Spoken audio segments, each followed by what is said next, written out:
Biglang umilo na parang isang Christmas tree ang radar ni Guan, na nagpapakita ng 11 magkakasama na signal na direktang patungo sa kanyang kasalukuyang lokasyon. Agad niyang napagtanto na ang dambuhalang magkasamang alyansa ay nagsaanib puwersa upang huntingin at pabagsakin siya. Dahil alam niyang wala siyang laban kung mag-isa, mabilis na sumugod si Guan sa kakahuyan, habang desperadong sinusubukan na iwasan ang kanyang mga taga-tugis upang mapigilan ang mga ito na harangan ang kanyang landas patungo sa kanyang kapitan. Samantala, nag-trigger naman ang tracking alarm sa panig ni Xu Jingming. Nang mapagtanto na ang desperadong alyansa ay aktibong sinusubukan na i-eliminate ang kanyang huling natitirang kakampi, nagngit-ngit siya sa matinding galit at mabilis na sumugod ng diretso patungo sa posisyon nito. Bago pa man makahabol ang alyansa sa posisyon ni Guan, biglang sumulpat si Xu Jingming sa mismong harapan ng isang hinihingal ng husto na si Guan. Dahil nakahinga ng maluwag na makita itong walang pinsala, binati siya ni Xu Jingming, ngunit ang isang natataranta na si Guan ay nakiusap sa kanya na tumakas, at iminungkahi na gamitin ang kanyang mga speed buff upang takasan ang napakalaking squad ng alyansa. Gayunpaman, casual na tinanggihan ni Xu Jingming ang ideya ng pagtakbo, at kalmadong idineklara na mananatili sila sa kanilang kinatatayuan at hihintayin ang kaaway sa mismong lugar na iyon. Natulala si Guan sa kanyang kumpiyansa, at mabilis na napagtanto na ang kanyang malahalimaw na kapitan ay walang kaunting intensyon na umatras at handang makipaglaban sa buong alyansa hanggang sa huli. Pagkaraan ng ilang sandali, sa wakas ay nakaabot na rin ang magkasamang alyansa, tanging upang matagpuan ang dalawa na nakatayo ng ganap na walang kibo. Lubos na nalito si Wang Qi kung bakit hindi man lamang sinusubukan ng mga ito na tumakas. Mapang-asar na tinuya ni Han Shan at Wang Qi ang kanilang katigasan ng ulo, habang nagtatawanan na ang dalawa ay simple lamang na nag-aabot ng mga libreng hunt dala ng isang nguwal na pagnanasa para sa paghihiganti habang inililigtas sila sa abala ng isang matagal na paghahanap. Bumalik naman sa stadium, nagulat ang mga manunood na nanunood ng broadcast, at tinawag ang Thunder Emperor na lubhang mapusok dahil sa pagtatapon ng kanyang madaling kalamangan para lamang pumili ng isang dambuhala at hindi kinakailangang labanan. Habang tuluyan na silang napapaligiran ng magkasamang alyansa, tinuya ni Wang Qi si Xu Jingming sa pagiging sapat na mangmang upang manatili sa paligid sa halip na tumakbo palayo. Ngunit ngumiti lamang si Xu Jingming, at nagtanong kung bakit sa ngalan ng mundo ay kakailanganin niyang tumakbo mula sa isang kaawa-awang tagpi-tagping grupo na katulad nila. Dahil nairita sa kanyang dambuhalang ego, binalaan siya ni Wang Qi na pagsisihan niya ang mga salitang iyon kapag malupit na siyang tinalo ng kanilang grupo. Upang selyuhan ang kanilang tagumpay, agad na pinaganya ni Han Shan ang kanyang ultimate damage sharing technique, at mayabang na sinabi kay Xu Jingming na ang kanilang pinagsamang depensa ay dahan-dahang uubos sa kanyang buhay hanggang sa mapilitan siyang sumuko.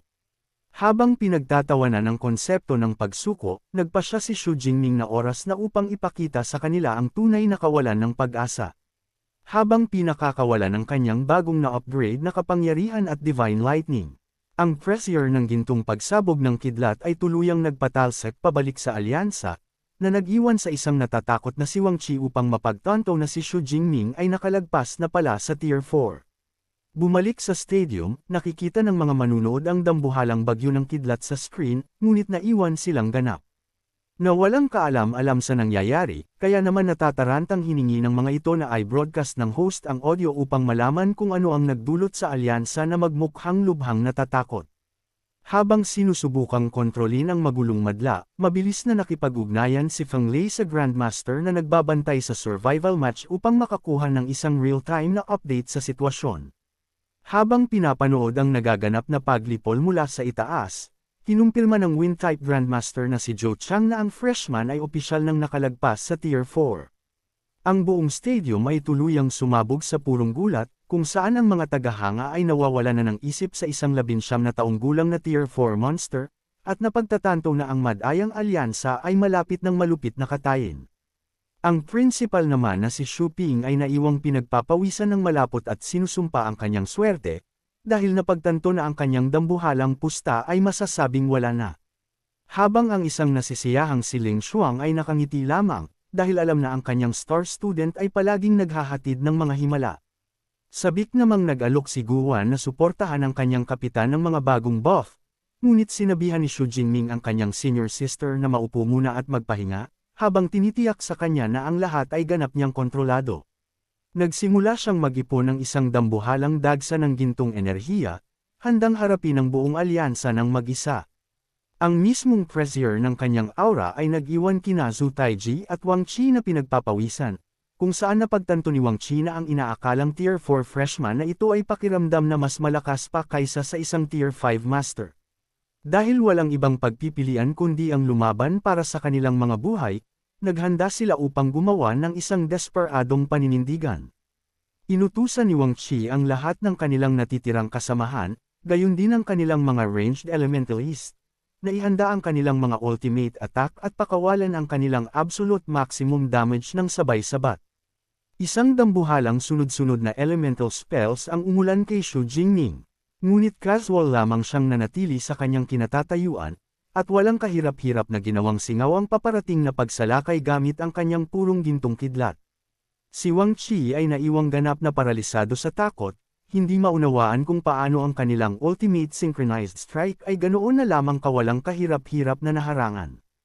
Nang hindi nag-aaksaya ng oras, agad na nag-charge si Xu Jinming ng kanyang legendary Thunder God Finger, na nagpababa ng isang apokaliptik na haligi ng gintong kidlat mula sa langit. Dahil natatakot sa nakababaliw na bilis ng pagcast ng kanyang Tier 4 powers, inutusan ni Wang Qi ang kanyang mga natitirang kakampi na maghanda para sa impact at desperadong depensahan ang kanilang mga posisyon.